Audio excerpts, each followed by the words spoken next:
Hey guys, Justin Curatola here. Thanks for tuning in. I hope everybody's having a great week, and I look forward to answering your questions. And any questions that I don't get to today, I will come back on and answer later on in the week.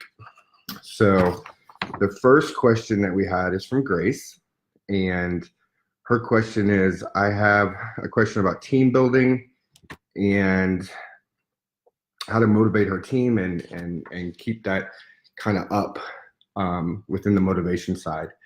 And then her second question is, if you will, she wants to know what are the pieces within real estate that help motivate teams, and hence the volume within that team and keeping that motivation going. So the first thing I would say is, within real estate, you always want to lead by example with your team. Always be very transparent on what you're trying to get from them. Try to make sure that your reputation is key. Yes, volume is key too, but you also want to keep your reputation within that.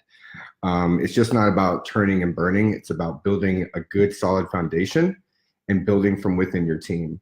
How can you keep their motivation going? I'm a big believer in being, doing ride-alongs, talking to them, knowing their situations, their families, being a confidant within your team, so that you always kind of know where their mind and their heart is.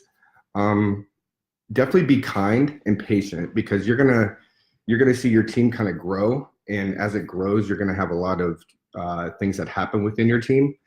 And you want to be able to give a sound decision. And so the one thing you don't want is to let your emotion dictate your outcome.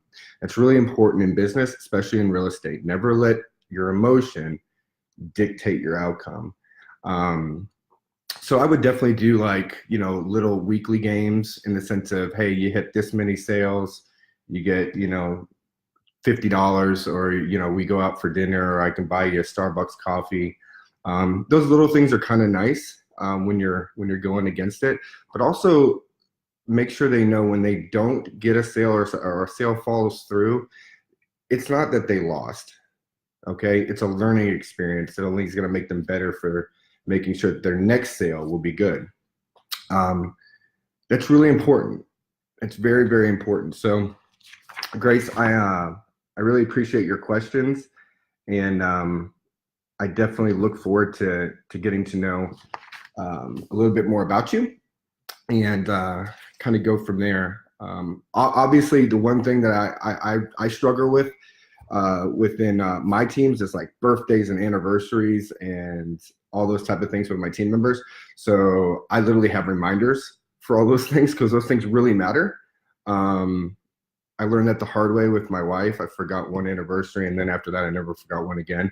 So definitely remember those things. Those mean a lot to people and their children, and don't make it fake. Be yourself, and really look at your team and what makes them work. And once they know that you're behind them and that you're there for them, they're gonna be working right with you, and you're only gonna become stronger. So great questions, Grace, and I look forward to it.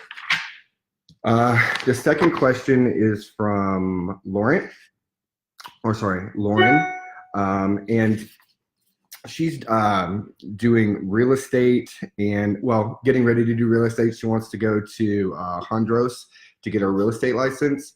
That's in Ohio. Do I think that she should go to Hondros to get her real estate license? Hondros is a great college for real estate. My family knows the Hondroses in Ohio. Great people. Yes, I definitely would go to do that. So one of her questions was, it was about the market, and we talked last week about a circle and what that market means.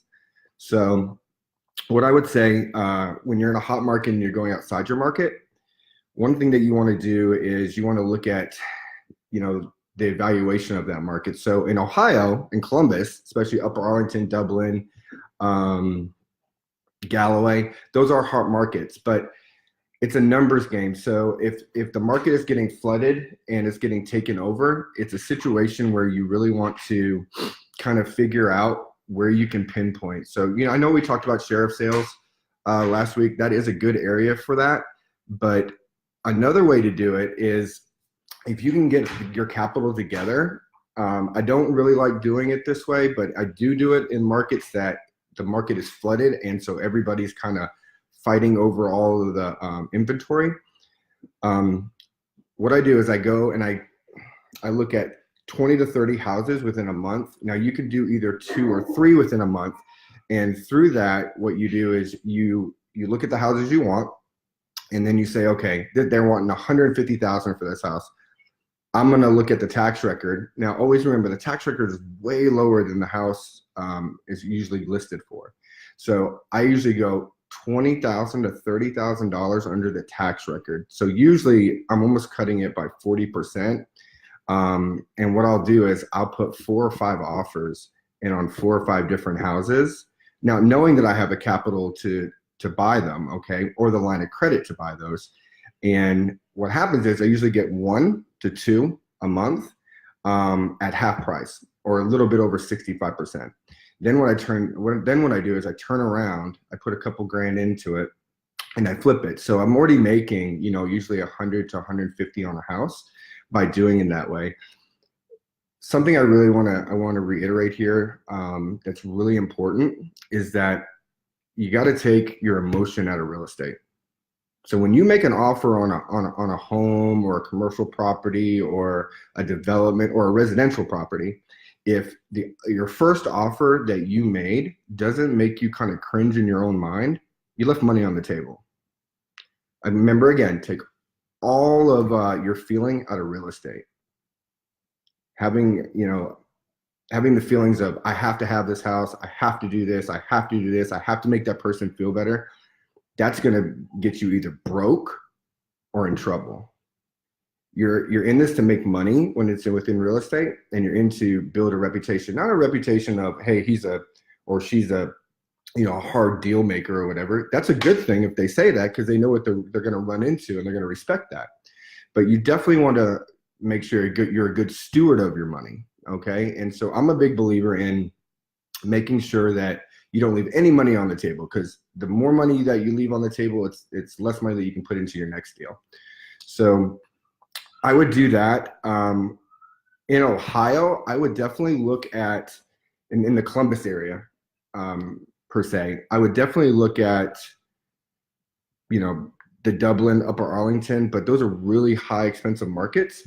So I would go probably another 2 to 3 miles outside there, but look in the areas of where there's the better school systems, a little bit below the school systems of like New Albany, Upper Arlington, and Dublin, and look at the hospitals in the area, the libraries in the area. And then here's another key: go on to the local state site and look at where they're doing a lot of renovations for roads. Usually when they're doing a lot of renovations on roads in a neighborhood area, they're getting to developers going to probably come in and they're getting ready to do what's called a revamp.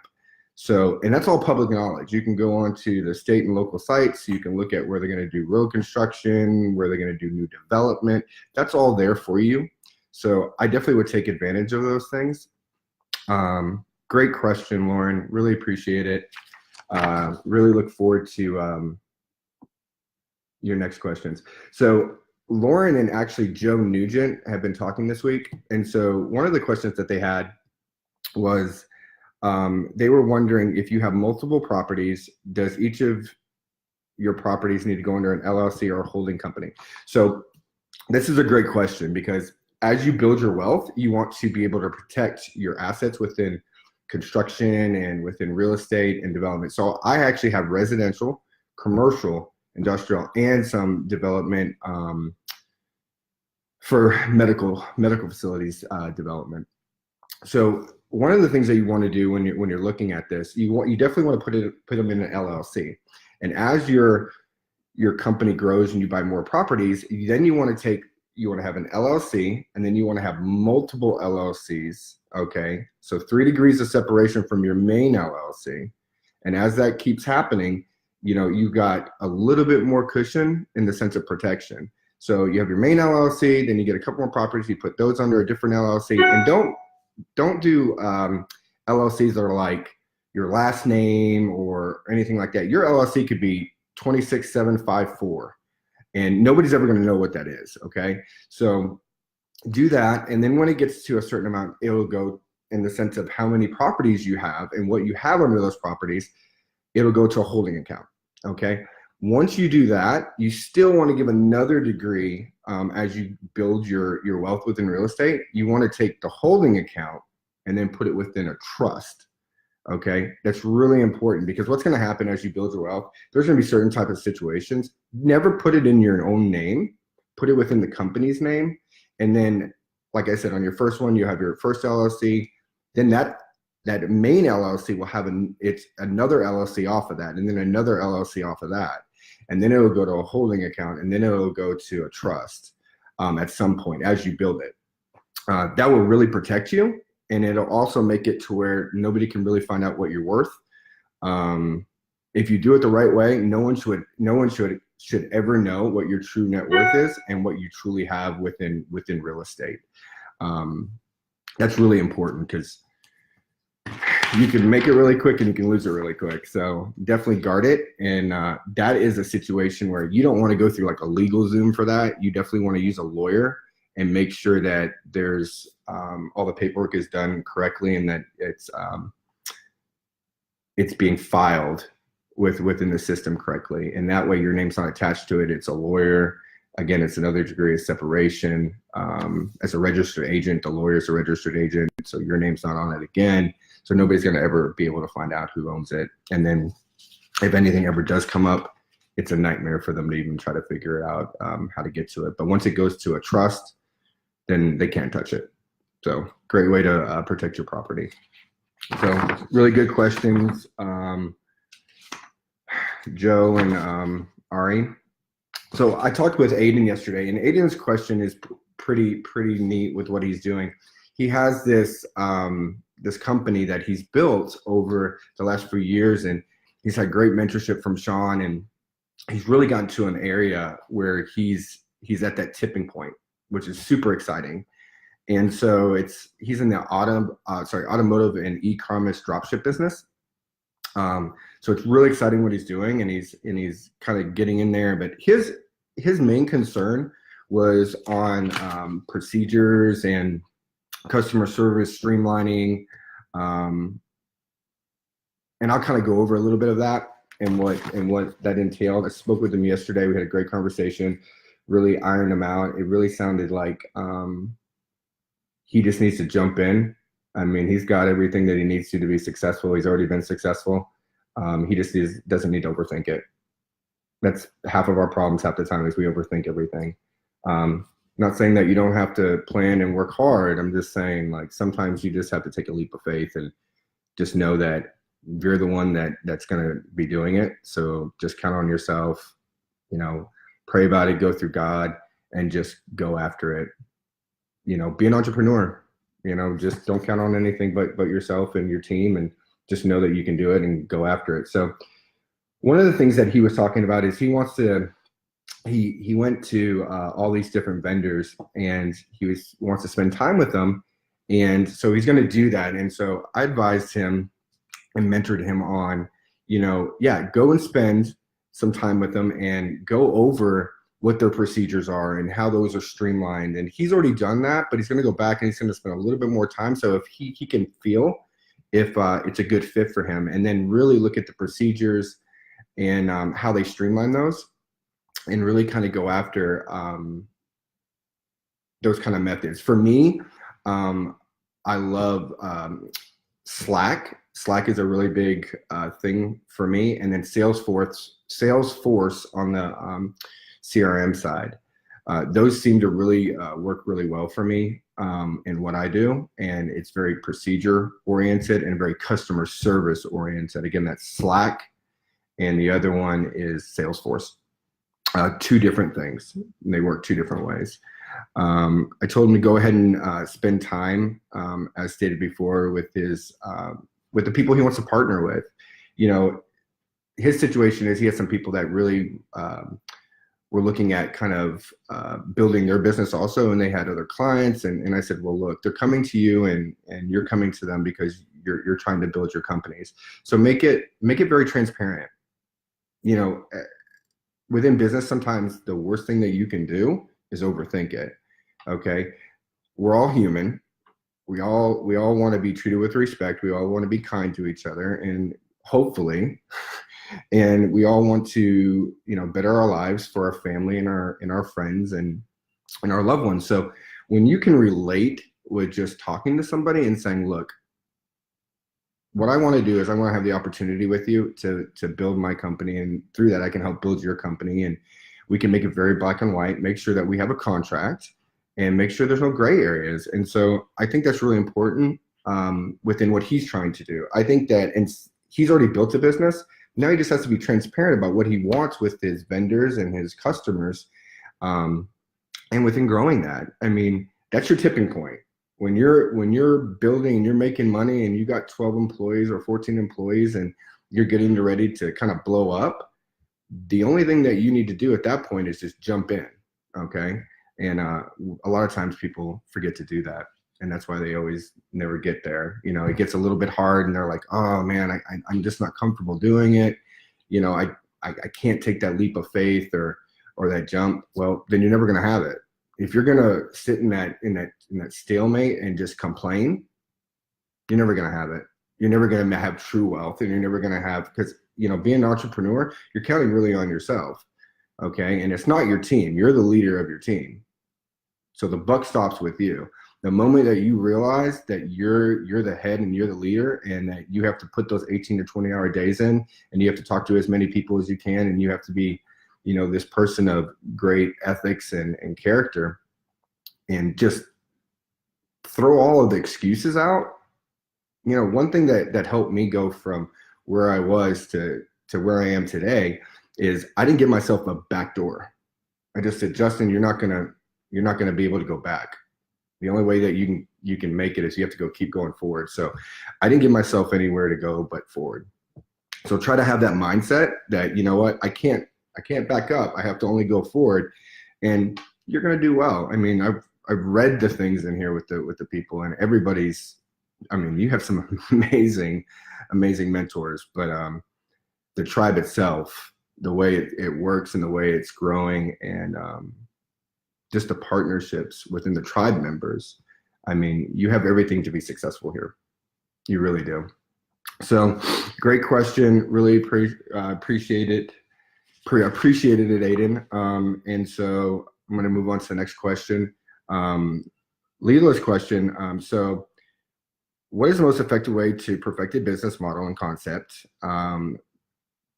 They have a design and architect business, and they're wondering, should they really pinpoint one section as they grow, or should they have a multiple variety of sections? And they were told and advised to not have too many streamlines, and to only streamline one service. Well, whoever gave you that information is correct, okay?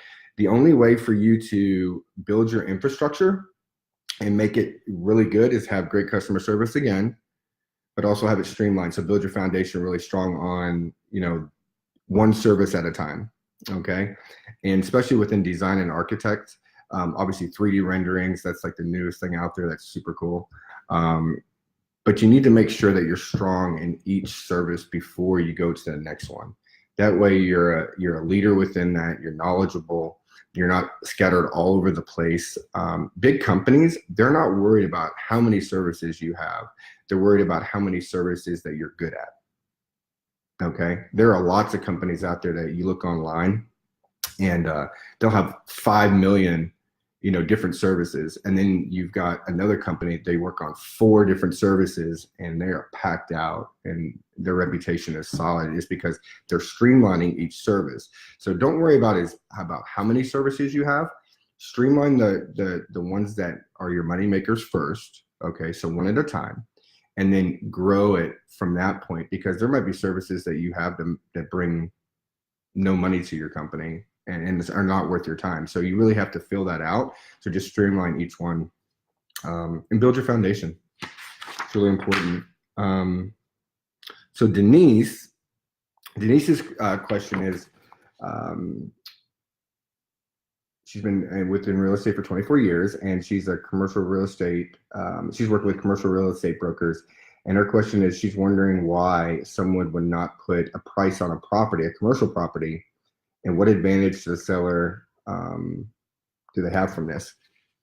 So, great question. When I first got into residential, obviously everybody puts their price on their property. When I got into commercial, I thought the same thing. I was saying it over and over and over again. And so there's a couple reasons why they do it. The first reason is when you're online and you're looking for a property, there's these little buttons that say, you know, from $1 to $20 million. You know, what is your price point you're looking for?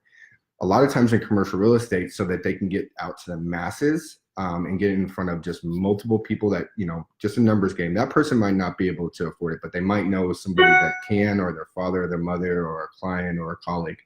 And so what they do is they don't put a number on it so that it'll pull up on anything that person is searching within commercial real estate.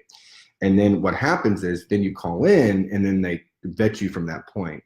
That's the biggest reason they do it, is so that they're not, you know, if somebody's just a little bit low and they can sway them, you know, they can say, oh yeah, well, what's your price point? And they say, well, 500,000. They can say, well, actually, we're going to sell it for like 550, but let me go back to my client and see if I can sell it for 500. They don't want to miss a possible sale. So that's how commercial works, and especially within industrial. That's some of the reasons that they do that. And it's also to vet and see what the pushback that they're having out there. So great question. Was really happy to see that question, because that question comes up a ton in commercial. So that's probably the biggest reason. The second reason within why they do that is sometimes the seller just doesn't want anybody to know what they're selling it for. They want to make sure that the person that they're dealing with truly has that type of money, and so they want to talk to them first, send them out an NDA, non-disclosure agreement, have them sign that, send it back, and then kind of look at their financials and then go to that point. A lot of people really don't want people to know what they're selling properties for a multiple variety of reasons. So that could be another reason. Great question. So if I didn't get to all your questions there, just hit me back on Instant Messenger or leave another comment and I will get to that. Robin's looking at tiny houses. So, and she's interested in the simplicity of them in the future, for a future home somewhere surrounded by lots of nature. So tiny houses are really cool. They're obviously really trendy right now.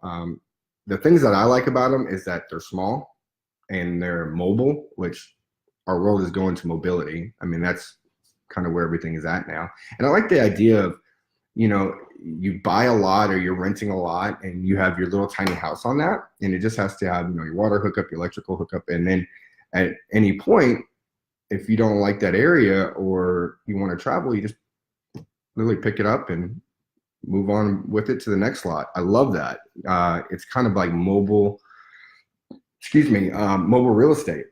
So what would be really neat, and I don't really see anybody doing this yet, but it's if you had a tiny house and you bought a tiny house and you were going to just be kind of, you know, you didn't really want to be in an area for a long period of time and you were renting an area or a house, you could buy a tiny house and you could Airbnb that tiny house out on a little parcel of land. It could pay for the tiny house. And then by the time you want to use it, you can, you know, use it everywhere you want for your retirement. I mean, they're very affordable. I like them.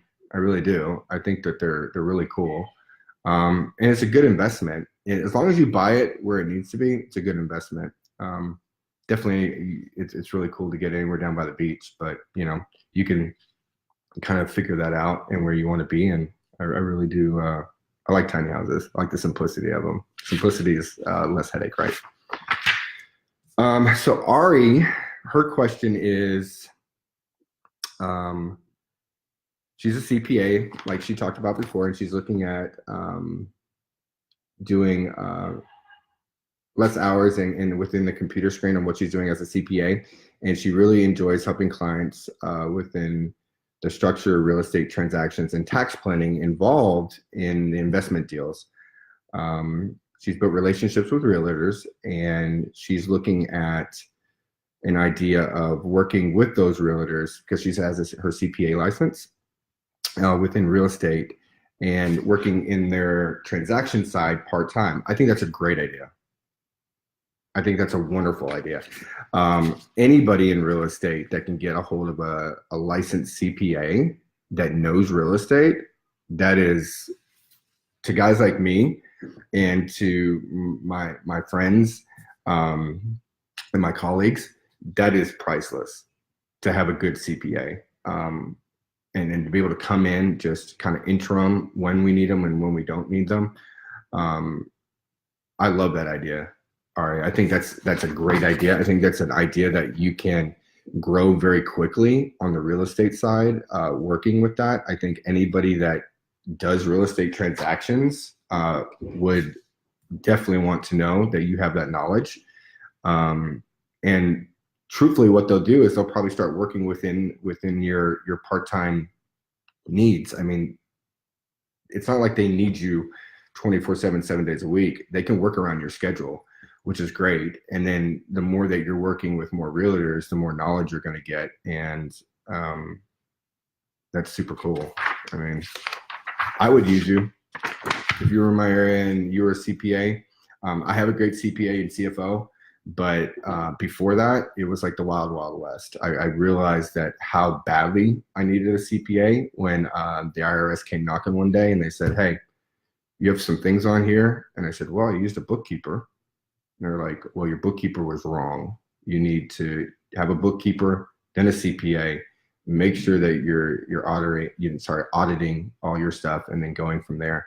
Glad I got that all taken care of with the IRS. Make sure that I'm doing the right things. But I didn't know, I didn't know I was doing anything wrong because the bookkeeper said everything was right. So that's the thing. CPAs are key to a business, and they're definitely key to a business within real estate. And that way, all your laws, like when you sell a piece of property, not getting taxed on it, 1031ing it, protecting your investment, CPAs are huge. Supplement income. So one of the questions is, would it be beneficial also to supplement her income? Yes, and I would do this not hourly.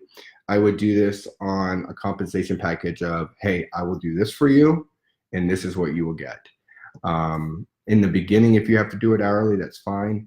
But having that license is really key, and I think it's a situation of, your money. Their money is your time. And so what I would tell you is kind of figure out what you want an hour and how many hours that will take, and really make it very black and white for them. And just kind of base it on what you're doing within that. I really do think that you're not going to have a problem getting more clients and more realtors to come on and work with you as a CPA. I think you just need to talk to as many people as you can. So my next thing, and I appreciate you guys working with me on this. I'm usually in front of people when I talk, so being online is a little nerve-wracking for me, and I'm working through that. I say a lot of ums, I'm told, so I will try to work on that.